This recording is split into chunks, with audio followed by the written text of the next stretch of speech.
Welcome to Dented, your go-to hub for simplified, high-yield dental education. Hello guys, now this video is about the calcifying odontogenic cyst. Now this is a very important cyst and it is a very unusual kind of cyst. So we are talking about the calcifying odontogenic cyst. It is also known as the keratinizing calcifying epithelial odontogenic cyst, Gorlin cyst or the cyst keratinizing tumor. Okay. Now it was first described by the Gorlin et al. In 1962. Gorlin et al. Was a scientist who discovered this cyst. अगर हम इसके कुछ की features की बात करें, so we are talking about the key features, that is it says that the ghost cells, इसका जो की फीचर्स होता है very important, the ghost cells are the key features of the cyst. They are the dead cells without nuclei that shows keratinization. They are the hallmark of the cyst. They are found in the epithelium and the connective tissue, and they appear as a balloon or fused eosinophilic cells.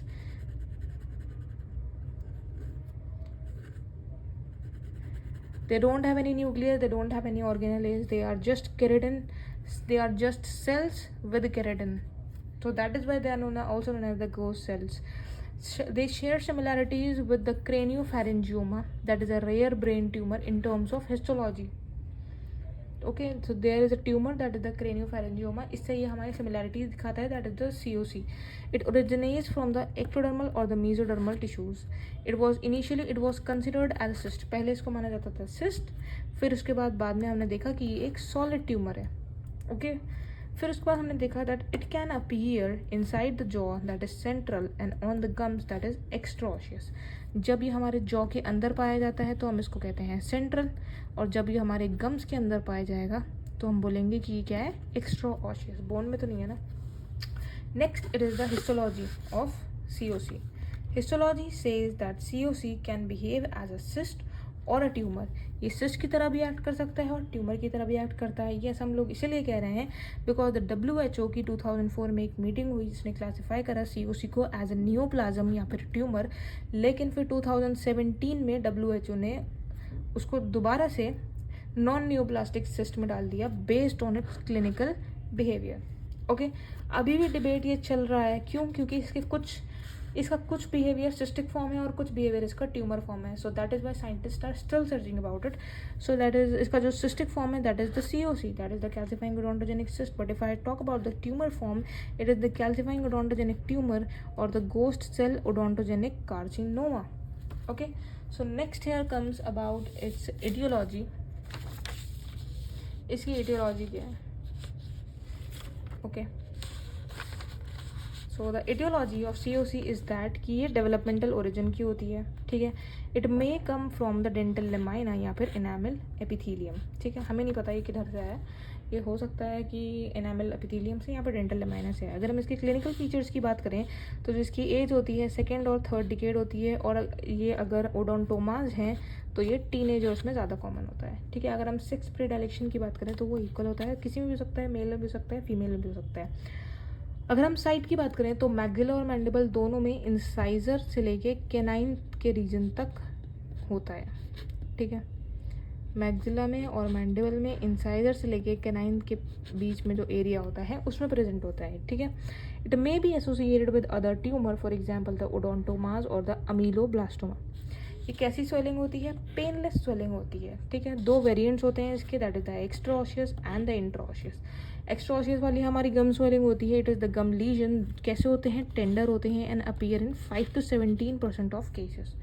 Next, अगर हम लोग बात करें इसके radiographic features के, तो अगर हम इसकी रेडियोग्राफिक फीचर्स की बात करें, can you appreciate the given diagram which is we are showing in the given figure that we are having a unilocular radiolucency जिसमें well defined और scallop border है हमारे. we have a radiolucent area and surrounded by a radio opaque structure.